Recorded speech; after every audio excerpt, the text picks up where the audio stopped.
Carlos, yo no sé si tú tienes más información que la que nosotros tenemos. ¿Cómo surge esto de las protestas? ¿Cuál fue, primero, antes de entrar a analizar qué es lo que puede haber detrás, que todos lo sabemos, cuáles son las necesidades, pero el detonante, el detonante puntual de estas protestas, ¿cuál fue? El detonante de todas las protestas del mundo, del hambre y la situación económica. De esta puntual, ¿qué pasó? Pero porque dicen que fue el COVID, no sé qué, o sea... Hay un tema económico detrás. O sea, el COVID aumenta la crisis económica. En todo el mundo. En todo el mundo y en el proceso cubano, bueno, pues llega un punto donde la gente está viendo el deterioro acelerado de sus circunstancias personales, y cuando tú no tienes nada que perder, tú estás dispuesto a perderlo todo. Eso por un lado. O sea, en el contexto de crisis coyuntural, porque hay una crisis estructural. Ajá. Más allá de la coyuntural. La coyuntural es un tema. Aumento de COVID, crisis económica aguda, esa crisis coyuntural le queda le queda debajo a la crisis estructural, económica y social y institucional. Pero suma, es un detonante. Ahí voy. O sea, tú me preguntaste por el detonante. Petarde. O sea, ya nosotros venimos desde el periodo especial, desde la caída de la Unión Soviética, con circunstancias precarias, dificultades en Cuba.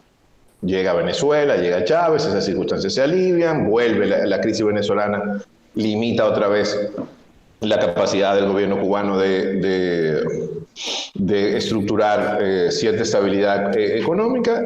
O sea, en la medida en que Cuba deja de recibir ayudas de los agentes políticos internacionales, como el caso de la Unión Soviética a principios de los 90 y luego el más reciente, el caso venezolano, empiezan las dificultades. ¿Cuáles son los problemas ahora? Ahora no está Fidel, ahora no está Raúl. Esta juventud de hoy, de Cuba, es mucho menos ideológica, y de hecho por donde ha entrado todas las reivindicaciones ha sido por el arte.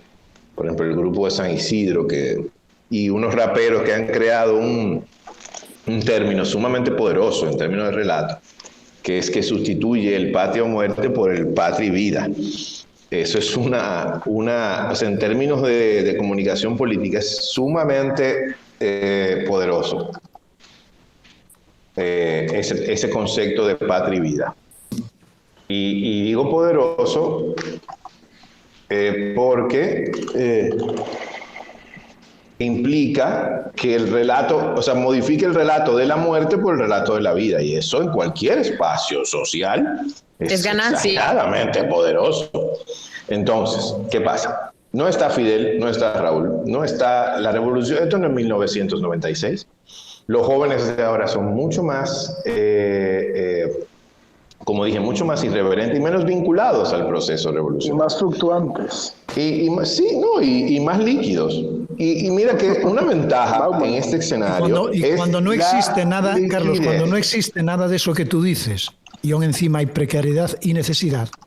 Mucha. Exacerbada por la pandemia, además. Porque todo eso se sufre con un pilar de una ideología potente, un sentimentalismo emotivo, político y todo eso. Una vinculación. Cuando todo eso desaparece. Claro, correctísimo, Pinky, buenísimo. O sea, es una ruptura con la memoria, porque ya no hay memoria.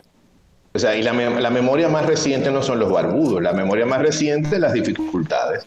Entonces esa juventud que dice, oye, yo no tengo vínculos históricos, yo no escuché a Fidel 8 horas en la Plaza de la Revolución.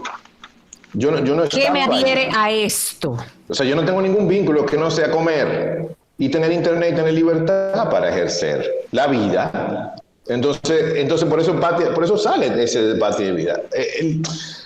A ver, lamentablemente, y creo que Raúl lo sabía, si no hacen transformaciones profundas, adaptadas al mundo de hoy, tarde o temprano el régimen va a terminar, no aguanta. Porque por algo que también es injusto, hay que decirlo en otro contexto. El embargo asfixia, o sea, no hay nadie que aguante ese embargo sin procesos ideológicos. Se aguantó el embargo porque históricamente la figura de Fidel servía de represa. O sea, la gente era capaz de tolerar. No, y había una coyuntura también geopolítica, Venezuela, claro. Que sí, Rusia. Pero espérate. Que ya no existe. Ahí voy. Pero mira, Carlos, el discurso del presidente no va muy en la línea. De Díaz-Canel. No va muy en la línea de abrirse a nuevas tendencias ni a nada de eso. Bueno, mira, Roberto. Me parecía Raúl mucho más inteligente. Sí, no sé si Raúl diese unas declaraciones de ese tipo o no. No sé. No, pero otra vez, los líderes históricos de la revolución se forjaron en la resistencia contra el imperialismo. Los herederos de ese proceso no tienen esas categorías, ¿cómo se llama? Esas capacidades, esas características, no la tienen. No es lo mismo, no es equivalente. Entonces, ¿qué pasa? Una de las cosas más delicadas ahora mismo es que es verdad que el embargo asfixia, es verdad que el embargo es abusador, pero igual el modelo institucional y sobre todo el modelo económico cubano ya colapsó, no va a resistir, porque el mundo entero está abocado a los chinos, que son más comunistas que los cubanos. Para que nos entendamos, tienen una economía de mercado en la cual han hecho enorme cantidad de riqueza. Entonces, si los chinos, que son mucho más comunistas en términos políticos que los cubanos, ¿por qué a los cubanos les resulta tan difícil, al establishment, a la nomenclatura cubana, les resulta tan difícil abrirse y reconocer en esto ya no podemos más? Nos abrimos a los mercados, nos abrimos a la economía privada, no a la inversión extranjera. O sea, yo no estoy hablando de que le entreguen el país a los extranjeros, que de hecho hay hoteles, inversiones hoteleras españolas, o sea, ya no es nuevo, sino que en ese contexto, pues, abran a economía, sobre todo a lo que le llaman cuentapropistas, o sea, todo ese, que han abierto ligeramente, pero es mucho más.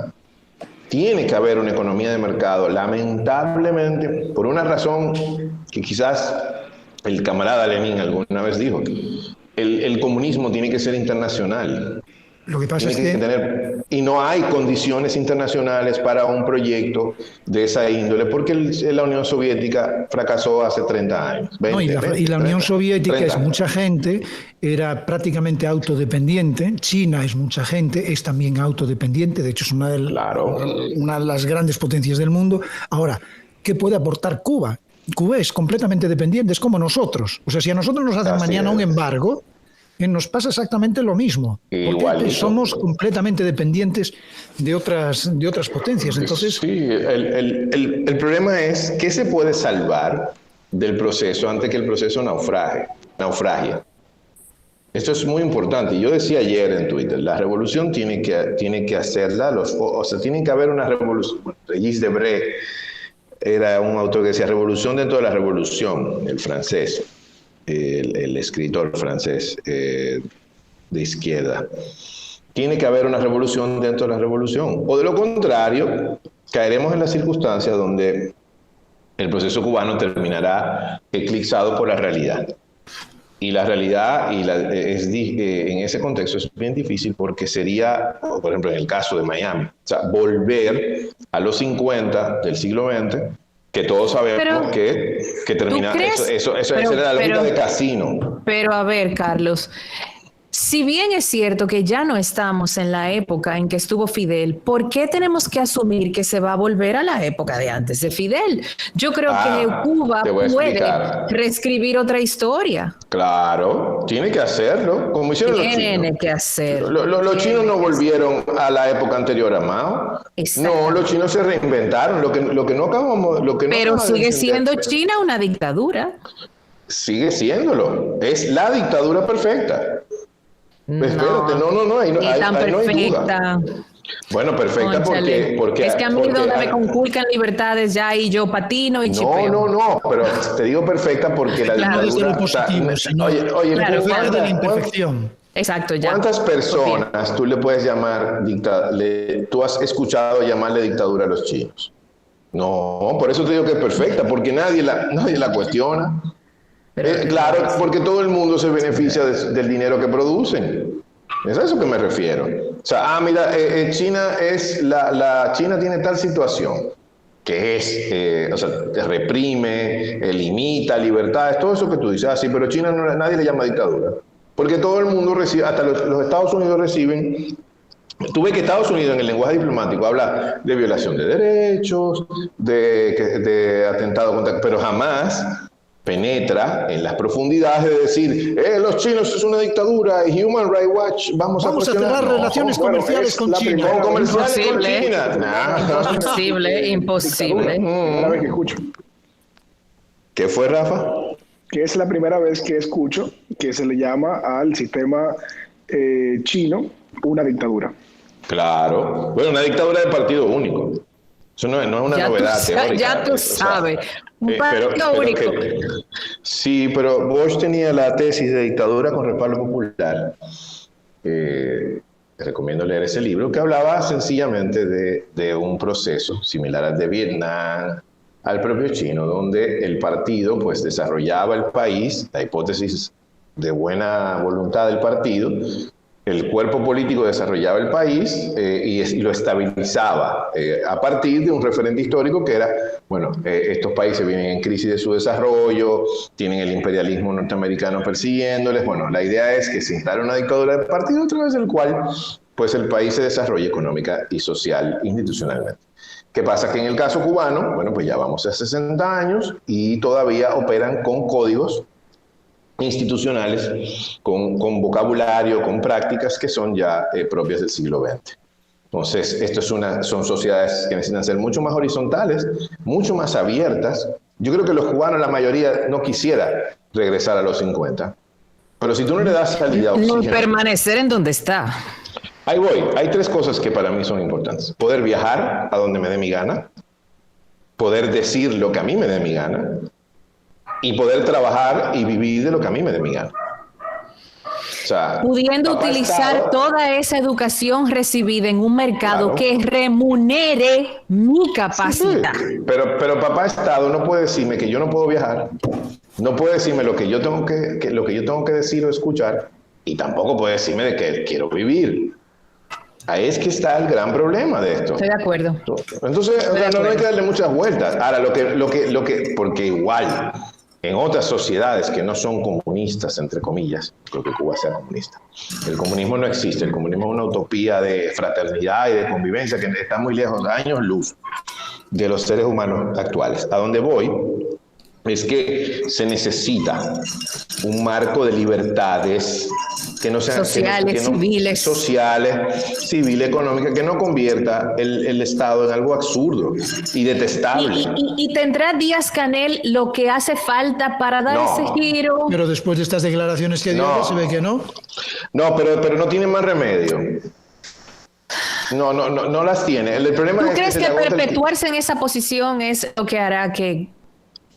No, porque espérate. Es obtuso. Mi estómago resiste hasta donde tú te demuestres sensato como poder y me lo expliques y yo lo entienda. Pero si yo no lo entiendo y tú no me dejas salida, mi estómago va a hablar por mí.